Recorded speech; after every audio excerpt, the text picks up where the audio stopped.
나는 너를 사랑한다 라는 제목으로 함께 은혜를 나눕니다. 우리가 살다 보면 이러한 생각이 들 때가 있습니다. 나는 혼자가 아닐까? 버려진 것이 아닐까? 아무도 나를 모르는 것은 아닐까? 어떤 분은 사람들 속에 있어도 외롭고요, 어떤 분은 가족이 있는데도 마음 둘 곳이 없고 겉으로는 웃고 있지만 속은 무너진 분들이 있습니다. 교회에 오래 다닌 분들 중에도 있을 수 있고요, 오늘 처음 교회에 오신 분들 중에도 있을 수 있습니다. 사람의 마음이 가장 힘들 때가 언제일까요? 2025년 WHO 세계보건기구에 의하면 문제가 많을 때도 힘들지만 문제 속에 나는 혼자다, 나는 버려졌다라고 느낄 때 가장 힘들다고 합니다. 병보다 무서운 것이 버려졌다는 느낌이고 가난보다 무서운 것이 잊혀졌다는 느낌이라고 합니다. 오늘 본문에 나오는 시온이 바로 그런 마음을 토로합니다. 14절인데요, 야훼께서 나를 버리시며 주께서 나를 잊으셨다라고 이야기합니다. 영혼의 탄식이에요. 버려졌다라고 느끼는 자의 탄식입니다. 하나님 정말 저를 잊으신 것입니까? 하나님 정말 저를 버리신 것입니까? 이것이 시온의 마음이었습니다. 이에 대해 하나님은 어떻게 반응하셨을까요? 하나님은 이 말을 들으시고 믿음이 없다 책망하지 않으셨습니다. 대신에 나는 너를 잊지 아니할 것이다, 내가 너를 내 손바닥에 새겼다고 말씀하십니다. 그래서 오늘 제목이 무엇입니까? 나는 너를 사랑한다 입니다. 오늘 이 제목으로 함께 말씀의 은혜를 나누고자 합니다. 첫째, 하나님은 왜 우리를 잊지 아니하실까요? 하나님이 우리를 언약으로 사랑하셨기 때문입니다. 시온이 말합니다. 하나님이 나를 버리셨다, 하나님이 나를 잊으셨다. 여러분, 여기서 시온이 무엇을 말하는 것일까요? 바벨론에 멸망당한 예루살렘, 포로로 끌려간 백성들을 상징합니다. 그들이 이렇게 말합니다. 하나님은 우리를 버리셨다, 하나님은 우리를 잊으셨다. 그런데 하나님께서 이렇게 대답하십니다. 15절인데요, 여인이 어제 그 젖 먹는 자식을 잊겠으며 자기 태에서 난 아들을 긍휼히 여기지 않겠느냐? 그들은 혹시 잊을지라도 나는 너를 잊지 아니한다라고 말씀하고 있습니다. 하나님은 가장 강력한 사랑의 비유를 사용하시는데 그게 무엇이냐 하면 어머니와 젖 먹는 아이의 비유입니다. 어머니는 아이를 향해 자연스럽게 마음이 가지요. 아이의 울음소리에 반응하게 되고 작은 변동에도 민감하게 반응하게 됩니다. 그런데 하나님께서 이렇게 말씀하세요. 그 사랑도, 어머니의 사랑도 혹시 무너질 수 있다. 그러나 나는 그렇지 않다라는 것입니다. 왜 그런 것일까요? 인간의 사랑은 그렇습니다. 상황에 따라, 감정에 따라, 환경에 따라 변할 수 있는데 하나님의 사랑은 그렇지 않다는 거예요. 하나님의 사랑은 인간의 사랑과 동일하지 않다라고 말씀하고 있습니다. 그럼 하나님의 사랑은 무엇이냐? 언약의 사랑이라고 말씀하세요. 언약의 사랑은 무엇이냐 하면 변하지 않는 사랑이라는 말입니다. 신명기 7장 7절에 보니까 이렇게 말씀하세요. 야훼께서 너희를 기뻐하시고 너희를 택하심은 야훼께서 다만 너희를 사랑하심으로 너희의 조상들에게 하신 맹세를 지키려 하셨기 때문이라고 말씀하고 계십니다. 하나님이 이스라엘 사랑하신 이유가 무엇이라고요? 잘났기 때문이 아니래요. 예뻤기 때문이 아니라고 말합니다. 순종을 잘했기 때문이라고 말씀하지 않습니다. 하나님이 사랑하셨고요, 사랑하기로 맹세하셨고 사랑하기로 언약을 세우셨기 때문에 그냥 사랑하시는 거래요. 하나님이 사랑하기로 했으니까 사랑한 것이라고 말씀하고 있습니다. 여러분, 이것이 참으로 중요합니다. 그런데 우리는 오히려 은혜도 잊어버리고요, 약속도 있고 믿음도 흔들릴 때가 얼마나 많은지 몰라요. 그런데도 하나님이 우리를 잊지 아니하시는 이유는 하나님이 한번 사랑하시기로 정하시면 끝까지 사랑하시기 때문입니다. 그래서 너무나도 귀한 거예요. 한번 붙잡기로 결정하시면 결코 놓지 않는 분이 하나님이라고 우리에게 말씀하고 있습니다. 신명기 31장 6절인데요, 그가 너와 함께 가시며 결코 너를 떠나지 아니하시며 버리지 아니하실 것입니다 말씀하고 있습니다. 히브리서 13장 5절에서도 그가 친히 말씀하시기를, 하나님이 친히 말씀하신 거예요. 내가 결코 너희를 버리지 아니하고 너희를 떠나지 아니하리라. 아멘. 결코 버리지 아니하신대요. 여기에 보면 결코라는 단어가 눈에 띄지요. 이것은 상황을 봐서 버릴 수도 있다, 환경에 따라서 달라질 수도 있다, 이게 아니에요. 아주 강하게 호소하신 것입니다. 결코 나는 너를 떠나지 않겠다, 결코 나는 너를 버리지 않겠다입니다. 왜 이렇게까지 주님은 강조하신 것일까? 하나님은 변하지 않는 분이시기 때문인 줄로 믿습니다. 하나님은 변하지 않는 분이세요. 하나님은 변개치 않는 분이라고 말씀하세요. 말라기 3장 6절에 보니까 하나님의 중요한 성품 중에 하나가 등장합니다. 나 야훼는 어떻다? 하나님의 상품이 무엇이다? 변하지 아니한대요. 변하지 아니하시는 분이 하나님이십니다. 사람은 마음도 변하고요, 결심도 변하지요. 저도 마음이 변해요. 결심이 변합니다. 그런데 하나님은 변하지 않는 분이라고 말씀하고 있습니다. 따라서 하나님의 사랑도 변하지 않는다라는 것입니다. 성경은 이것을 무엇이라고 말하는가 하면 변하지 않는 사랑을 은혜라고 부릅니다. 이것을 하나님의 은혜라고 해요. 변하지 않는 사랑을 하시는 분이 하나님이신데 그 사랑을 하시니 그 하나님의 은혜가 크다. 이것이 하나님의 은혜다라고 성경은 믿는 자는 말하는 것입니다. 내가 붙들고 있어서 유지되는 관계가 아니고요, 하나님이 붙들고 있어서 유지되는 관계가 은혜입니다. 여기 아이를 키워보신 분들 대부분이라고 생각을 하는데요, 아이가 얼마나 귀합니까? 얼마나 사랑스럽습니까? 얼마나 이쁩니까? 그런데 키우다 보면 종종 이러한 일을 겪게 됩니다. 갑자기 눈앞에 사라져요. 놓칠 때가, 잃어버릴 때가 있단 말입니다. 얼마나 그때 당황스럽습니까? 잠깐 몇 초 사이인데도 보이지 아니하면 얼마나 당황스러워요? 얼마나 순간적으로 두렵습니까? 그런데 그때 어떠할 때 이러한 일이 일어나는가 하면 아이가 부모의 손을 놓았을 때예요. 호기심에 아무거나 따라갈 때 무의식적으로 손을 놓잖아요. 그때 순식간에 사라지고 마는 것입니다. 근데 아이는 어떠한 생각을 하는가 하면 부모가, 엄마와 아빠가 나를 버렸다라고 생각하는 것입니다. 나를 잃어버렸다라고 생각하는 것입니다. 그래서 울어버리는 것이지요. 그런데 사실 아빠, 엄마는 버리지 않았지요. 부모가 먼저 놓지 않았습니다. 엄마, 아빠는 아이를 찾고 있지요. 여러분, 이것이 바로 하나님과 우리와의 관계입니다. 하나님은 변하지 않는 마음으로 우리를 사랑하십니다. 믿으십니까? 하나님은 변하지 않는 마음으로 부모가 아이의 손을 잡고 있듯이 우리를 사랑하여 주시는 줄로 믿습니다. 이 사실 믿게 되기를 바랍니다. 우리는 이렇게 느낄 수가 있어요. 기도에도 응답이 없는 것 같고, 삶은 어렵고 팍팍하고, 또 마음은 메말라 있을 때 하나님은 나를 버리신 것이 아닐까? 하나님은 나를 잊으신 것이 아닐까? 나는 혼자인 것이 아닐까? 그런데 오늘 본문에 하나님은 분명하게 말씀하세요. 나는 너를 잊지 않았다. 주님께서는 잊지 않으셨대요. 이것이 변하지 않는 하나님의 사랑입니다. 언약의 사랑입니다.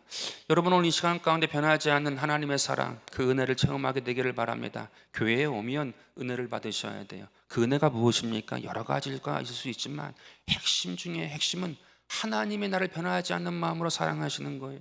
하나님이 나를 결코 잊지 아니하시는 거예요. 이 은혜를 경험하고 돌아가는 하나님의 귀한 자녀 백성 되기를 주의 이름으로 축복합니다.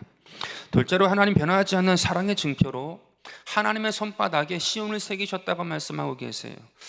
새기신 이유가 무엇일까요? 이것은 단순히 기억하기 위한 것이 아니라 책임지시겠다라는 것입니다. 하나님은 말씀하세요. 나는 너를 기억한다. 이렇게 말만 하지 않으십니다. 내가 너를 내 손바닥에 새겼다. 이렇게까지 말씀하십니다. 왜 하필 손바닥일까요? 왜 새겼다고 말씀하시는 것일까요? 이 부분을 구체적으로 살펴보고 은혜를 나누고자 합니다. 먼저 새겼다는 것은 지워지지 않는 사랑이에요. 지워지지 않는 사랑을 뜻합니다. 종이에 쓰면 어때요? 구겨질 수 있어요. 찢어질 수 있습니다. 모래 위에 쓰면 순식간에 사라져버릴 수가 있습니다. 그런데 바위 위에 새기게 되면 쉽게 지워지지 않습니다. 마찬가지로 하나님의 사랑은 얕은 사랑이 아니라는 말입니다. 상황에 따라 변하는 사랑이 아니라 언약의 사랑입니다.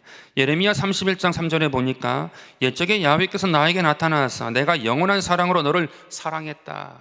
내가 영원한 사랑으로 너를 사랑했다라고 말씀하셔요. 그러니까 하나님이 우리를 손바닥에 새기신 것입니다. 이처럼 하나님의 사랑은 잠깐 뜨거웠다 식는 사랑이 아니라 영원한 거예요. 영원한 사랑입니다. 손바닥에 새긴 사랑. 주중에 강경을 다녀왔습니다. 드리막 땅에서 한 50명 가까이 되시는 7, 80배 되신 우리 드리막 땅 같이 갔는데요, 권사님 한 분이 사진을 하나 가져오셨어요. 근데 그 사진이 흑백 사진이었어요. 얼마나 오랜만에 흑백 사진을 보는지. 요즘 핸드폰으로 다 컬러풀한 거 보잖아요. 흑백 사진인데 40년, 50년 전의 사진을 가져오신 거예요. 그리고는 배경이 된 나무를 찾으시는 거예요. 그 나무가 어디 있는가? 4, 50년 전이니까 너무나도 많이 바뀐 거예요. 그러니까 어디서 찍었는가? 그 옥녀봉이었거든요. 근데 찾다가 옥녀봉 가장 꼭대기에서 그 4, 50년 전에 찍었던 사진의 나무를 찾으신 거예요. 비슷한 나무가 많이 있어서 다른 거인 줄 알았거든요, 처음에는. 그런데 그게 아니고 사진이 있으니까 정확하게 그 나무를 찾으셨어요. 그리고는 얼마나 좋아하고 또 얼마나 그 나무를 찾았다고 기뻐하셨는지 제가 그 모습을 보고 감동이 되었습니다. 여러분 동일하지 않을까요? 하나님은 손바닥에 새겨진 저와 여러분을 잊지 않으세요. 찾으시고 사랑하시는 줄로 믿습니다. 여러분 이 사랑을 반드시 체험하게 되기를 주의 이름으로 축복합니다. 깨닫게 되기를 바랍니다. 둘째, 손바닥은 가장 가까이에서 볼 수 있는 곳이지요. 하나님은 우리를 멀리 두지 않으세요. 늘 보시고 지키시고 돌보시는 가장 가까운 곳에 둡니다. 이사야 41장 10절에 이렇게 말씀하십니다. 두려워하지 말라. 내가 너와 함께함이니라. 놀라지 말라. 나는 내 하나님이 됨이니라. 내가 너를 굳세게 하리라. 참으로 너를 도와주리라. 참으로 나의 의로운 오른손으로 너를 붙들리라. 여러분 여기 보니까 손이 나오네요. 손이 등장해요. 하나님은 손바닥에 우리를 새겨 놓으시고 그 새겨진 손바닥으로 우리를 붙드시고 인도하여 주시는 분이십니다. 요한복음 10장 28절에서는 이렇게 말씀하십니다. 내가 그들에게 영생을 주노니 영원히 멸망하지 아니할 것이요 또 그들을 내 손에서 빼앗을 자가 없으리라. 그들을 주신 내 아버지는 만물보다 크심에 아무도 아버지 손에서 빼앗을 수 없다라고 말씀하고 있습니다. 와, 여기에도 손이 나오네요. 놀라운 말씀이 우리가 어디에 있습니까? 아버지의 손에 있대요. 하나님의 손에 있대요. 주님의 손에 있대요.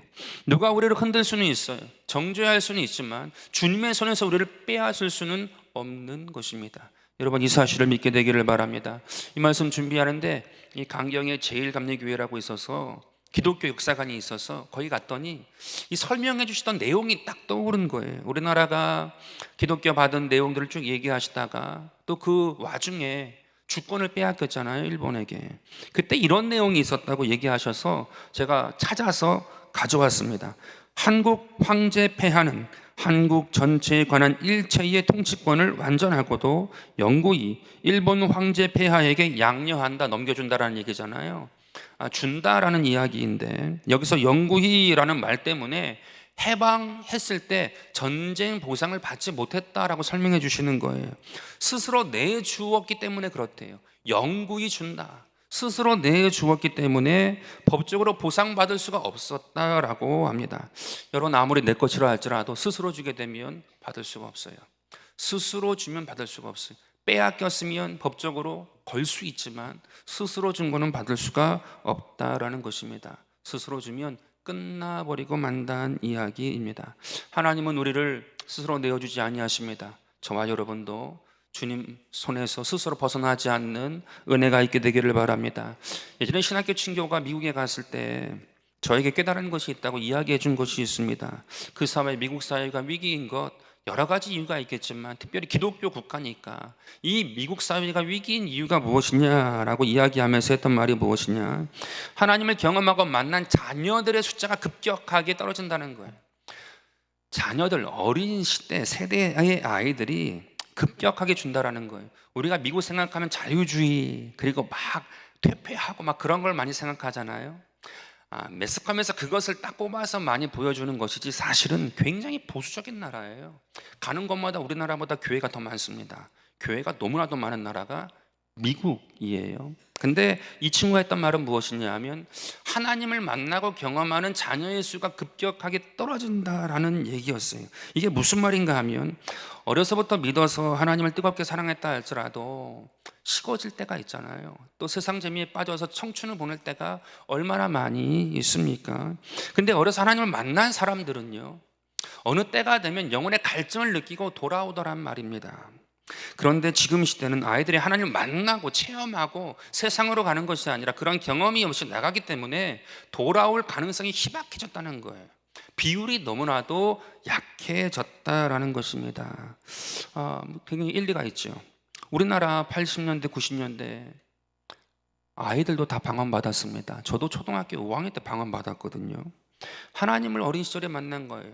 뭐 어른들과 같이 깊이 만나고 깊은 경험 그건 아니겠지만 그래도 최소한 하나님이 계시구나, 내가 진짜 만났네. 이 정도의 체험을 했단 말입니다. 그러니까 우리 한국 사회는 아직까지 떠났다가 돌아오는 인원이 있대요. 유입되는 인원이 있다는 것입니다. 그런데 지금 시대의 아이들은 하나님을 만난 경험 없이 세상으로 나아가니 돌아올 가능성과 비율이 급격하게 떨어진다. 미국 사회가 우리보다 10년에서 20년 기독교는 빠릅니다. 우리에게 그것이 오지 않겠느냐라는 이야기였습니다. 참 일리가 있구나라고 생각을 했습니다. 여러분, 우리가 하나님의 것임을 깨닫게 되기를 바랍니다. 우리 스스로 우리 자신을 내어놓지 않게 되기를 바랍니다. 하나님을 꼭 만나게 되기를 바라겠습니다. 가까이 하나님을 하시기 바랍니다. 하나님은 우리를 손바닥에 새기셨는데 우리가 그 하나님을 가까이 해야 할 줄로 믿습니다. 우리 자녀들이 하나님을 만날 수 있도록, 경험할 수 있도록 언제나 기도해야 할 줄로 믿습니다. 기도를 쉬고 있습니까? 기도해야 합니다. 가정 재단을 쌓아야 합니다. 가정에서 아버지가 제사장이 되고 엄마가 함께하고 레위인이 되고 자녀가 함께 하나님께 예비하고, 이거보다 더 강력한 교육은 없어요. 하나님께서 그 영혼을 일평생 지키시고 인도하여 주실 줄로 믿습니다. 하나님을 가까이 하는 귀한 가정, 자녀, 부모가 되기를 주의 이름으로 축복합니다. 셋째로, 새긴다는 것은 값비싼 사랑을 말하는 것, 비싸다라는 의미입니다. 특별히 손에 새긴다는 것은요, 성경에서 아주 중요한 상징이에요. 이 이사야 예언의 말씀이 신약으로 오게 되면 십자가와 연결이 됩니다. 예수님의 손에는 못자국이 남아 있잖아요. 이 못자국 난 손은 우리를 위한 사랑의 흔적이지요. 사랑하셨기 때문에 손에 못을 받으신 것입니다. 요한복음 20장 27절에 이렇게 말씀하세요. 내 손가락을 이리 내밀어 내 손을 보고 내 손을 내밀어 내 옆구리에 넣어보라 말씀하십니다. 부활하셨는데 부활체임에도 불구하고 이 손을 보여주신 것입니다. 손의 흔적을 보여주신 거예요. 왜 그런 것일까요? 그 상처는 사랑의 증거이기 때문이에요. 죽으시고 부활하신 다음에 보여주신 것이 무엇이냐면, 내가 죽은 이유가 뭔 줄 아니? 사랑하기 때문에 그래. 너희들을 사랑하기 때문에 내가 죽었고 또 사랑하기 때문에 부활한 거예요. 그리고 그 손의 흔적을 보아라. 손의 흔적을 보여주신 것입니다. 따라서 내가 너를 내 손바닥에 새겼다는 것은요, 예수님의 십자가에서 가장 분명하게 드러난 거예요. 예수님의 십자가의 그 흔적이 가장 나를 사랑한다라는 증표가 된 것입니다. 주님은 우리를 사랑하시기에 손에 못 박히심을 마다하지 않으신 거예요. 아픈 것을 누가 좋아합니까? 몸이 뚫리는데, 뼈가 뚫리는데요, 고통스러운데요, 그것을 마음 그냥 좋게 받아들이겠습니까? 그런데 진짜 사랑하면, 부모가 자식을 사랑하듯 내가 대신 죽겠다라는 그 마음이 깊어지면, 거기에 이르면 이 예수님의 마음이 깨닫게 된다는 말입니다. 우리에게 적용해 보겠습니다. 나는 이런 죄를 지었는데, 나는 이렇게 살아왔는데, 나는 이렇게 멀리 있는 사람인데, 근데 하나님의 은혜는 우리의 죄보다 큽니다. 우리의 과거보다 깊고요, 우리의 생각보다 넓습니다. 그래서 하나님을 만난 사람들은 하나님의 그 넓은 사랑을 깨닫고 하나님께 그 어떤 대가를 먼저 요구하지 않아요. 자기의 인생을 다 드려도 아깝지 않다라고 생각을 합니다. 주의 사랑이 너무나도 값비싼 사랑이기 때문에 그래요. 그 사랑을 깨닫게 되면 그 사랑만으로 가슴이 채워지는 거예요. 빈 마음이 채워지는 거예요. 뻥 뚫린 곳이 메워지고 채워지는 거예요. 그것이 하나님의 값비싼 사랑입니다. 그래서 그 하나님을 경험하게 되면 다른 대가를 구하지 않아요. 하나님 앞에서 항상 감사가 있죠. 기쁨이 있죠. 웃음이 있죠. 내 안에 세상보다 크신 주님이 계시고, 세상보다 큰 사랑이 있고, 세상을 뛰어넘을 하나님의 은혜와 능력이 있는 사람이 되기 때문에 그 어떤 대가가 아니고 하나님 한 분만으로 기뻐하게 된다는 말입니다. 우리 교회는 우리 교회를 사랑하시는 분들이 참으로 많으세요. 그 중에 한 분이 저에게 이런 말씀하셨어요. 목사님, 정말 하나님을 사랑하고 교회를 사랑한다라고 하면 쓰레기를 이렇게 버려야 되겠습니까? 라고 이야기를 하시는 거예요. 만약 정말 사랑한다면 집에서 이렇게 버리지 않잖아요. 교회에 하나님이 계신 곳이라고 하면 더 깨끗하게 해야 하지 않습니까? 다 맞는 말인 거예요. 제가 너무나도 더 이상 할 말이 없었어요. 사실은 제가 마음에 뜨끔했거든요. 제가 제 방에도 쓰레기통이 많이 있어요. 근데 처음에는 막 물로 닦고 다 깨끗이 했다가 요즘 귀찮아가지고 대충 해서 버렸거든요. 그 생각이 나는 거예요. 제가 회개했습니다. 사실 우리가 값비싼 은혜를 받았는데 아주 사소한 것에서도 우리가 하지 못할 때가 너무나도 많이 있어요. 그것을 꼭 해야지 된다라는 의미보다도 작은 것이라도 정말 사랑한다라고 하면 그래 봐야 되지 않을까라는 생각을 갖게 되었습니다. 여러분, 그에 합당한 삶을 우리가 조금이라도 살아보는 은혜가 있게 되기를 바라겠습니다. 하나님이 계신 곳, 하나님을 또 교회를 또한 성도들을 사랑하는 우리가 되기를 바라겠습니다. 이렇게 좋으신 주님을 만난 변화된 바울이 로마서에서 아주 강한 어조로 이렇게 선포합니다. 로마서 8장 38절에 내가 확신하노니 사망이나 생명이나 천사들이나 권세자들이나 현재 일이나 장래 일이나 능력이나 높음이나 기쁨이나 다른 어떤 피조물이라도 우리를 우리 주 예수 그리스도 안에 있는 사랑에서 끊을 수 없다라고 말씀하고 있습니다. 하나님의 사랑 끊을 수 없다, 지울 수 없다, 빼앗길 수 없다라고 선언한 것입니다. 왜 그런 것입니까? 바울이 경험해 보니까 그렇다는 거예요. 하나님의 사랑은 끊어지지 않는구나. 내가 내어주지 않는 이상엔 하나님의 사랑은 끊어지지 않는다. 왜냐하면 하나님이 우리를 하나님의 손바닥에 새기셨기 때문입니다. 손바닥에 새기셨다는 의미는 무엇이냐 하면 중요한 존재야. 너는 내게 중요한 존재, 여기 멈추지 아니하고요, 내가 너를 책임질 거야, 이 의미. 내가 너를 끝까지 책임지겠다라는 의미인 것입니다.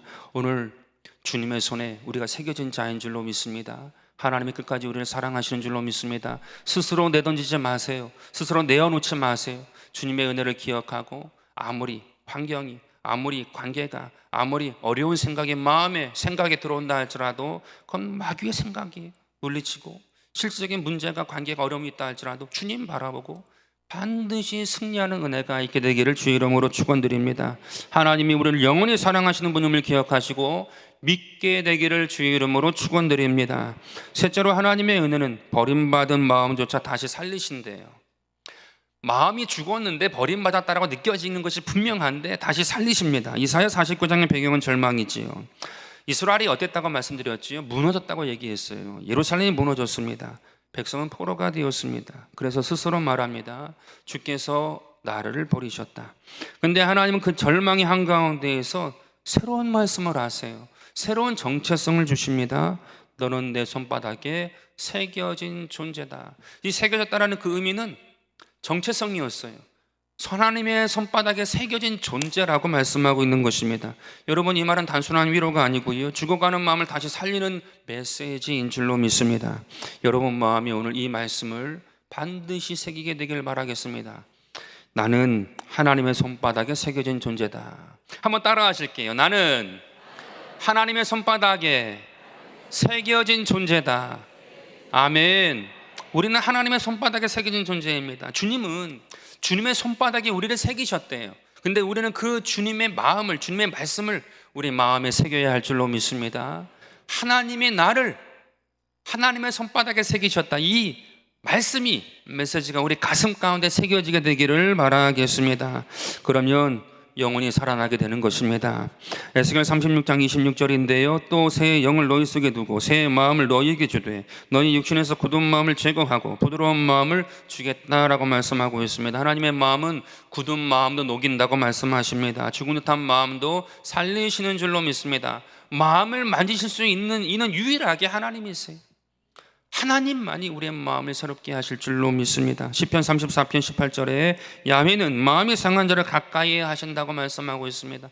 마음이 상한 자는 초췌하지요. 눈물을 많이 흘리고 또 외모로 드러나게 되어집니다. 마음이 많은 기쁨이, 고민이 있고 괴로움이 있으면 외모도 초췌하고 보잘것없게 될 때가 너무나도 많이 있습니다. 그런데 하나님은 멀리하지 아니하시고 품으신다 말씀하십니다. 오늘 주님께서 품어주실 줄로 믿습니다.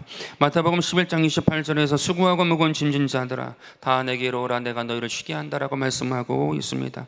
여러분, 예수님은요, 여기서 메시지가 너무 중요해요. 괜찮은 사람만 오라고 말씀하지 않으셨어요. 무거운 짐진 자를 다 부르셨습니다. 지친 자도 부르셨습니다. 버티기 힘든 자도 다 부르셨습니다. 저는 이것이 교회의 핵심이라고 생각합니다. 오늘 우리가 교회에 함께 모였는데 바로 이것이 교회의 아름다움의 모습이라고 생각합니다. 교회는 완벽한 사람들이 모여있는 곳이 아니라 은혜가 필요한 사람들이 모인 거예요.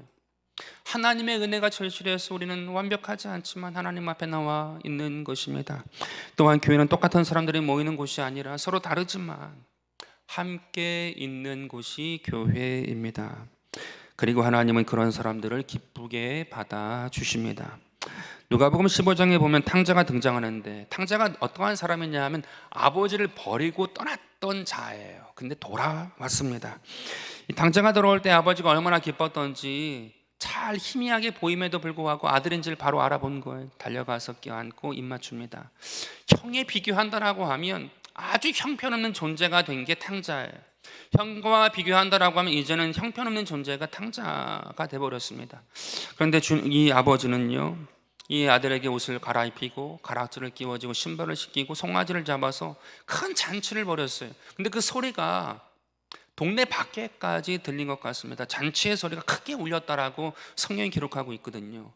얼마나 기뻤던지 웃음소리가 동네 밖에까지 들린 것입니다. 여러분, 이것이 교회예요.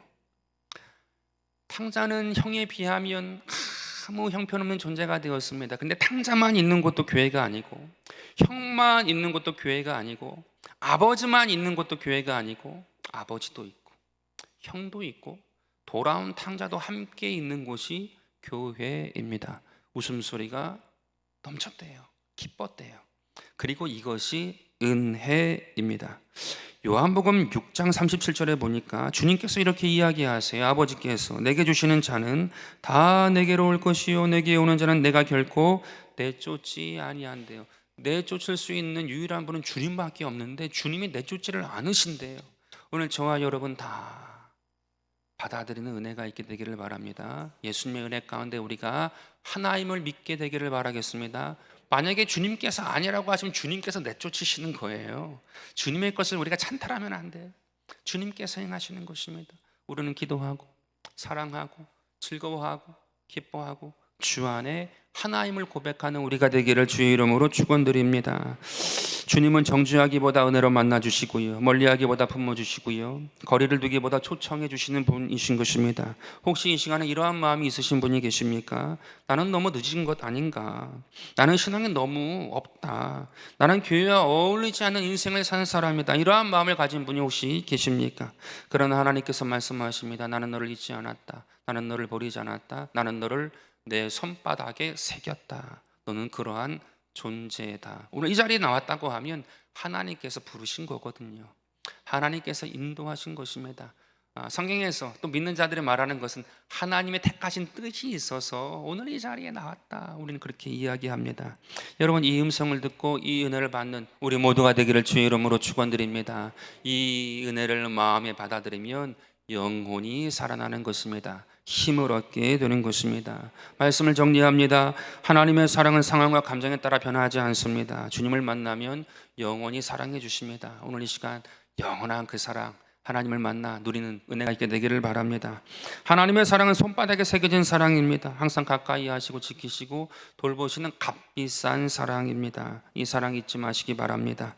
하나님의 사랑은 너무나도 놀라워요. 그래서 이것을 하나님의 은혜라고 부르는 것입니다. 우리가 은혜를 경험하면 죽었던 마음도 살아나고 식었던 마음도 뜨거워지게 됩니다. 오늘 이 시간 우리가 다 이 은혜를 경험하고 이 사랑을 경험하고 하나님의 그 특별한 존재인 것을 내가 깨닫고 하나님의 은혜 안에 그 사랑 안에 거하는 우리 모두가 되기를 주의 이름으로 축원드립니다. 자존감에 떨어지셨어요? 반드시 이 은혜를 기억하셔요. 이 사랑을 기억하셔요.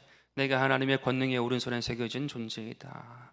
반드시 회복되는 은혜가 있게 될 줄로 믿습니다. 그래서 하나님께 영광 돌리는 우리 모두가 되기를 주 예수 이름으로 축원드립니다.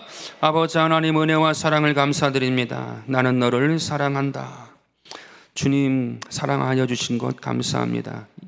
먼저 사랑하여 주신 것 감사합니다. 흠이 많은데, 점이 많은데, 내가 내 스스로를 볼 때에도 그렇지 않은데 하나님은 그렇게 보지 아니하시고 사랑해 주신 것 감사합니다. 성령 하나님, 이 시간에 우리가 다 주 안에서 회복되게 하시고 그 은혜 안에 하나 되어 하나님께 영광 돌리는 우리 각 가정 대전 순복음교회의 모든 사랑의 공동체가 되게 하시고 하나님의 귀한 백성 되게 하여 주옵소서. 살아계신 예수 그리스도 이름으로 기도드립니다. 아멘.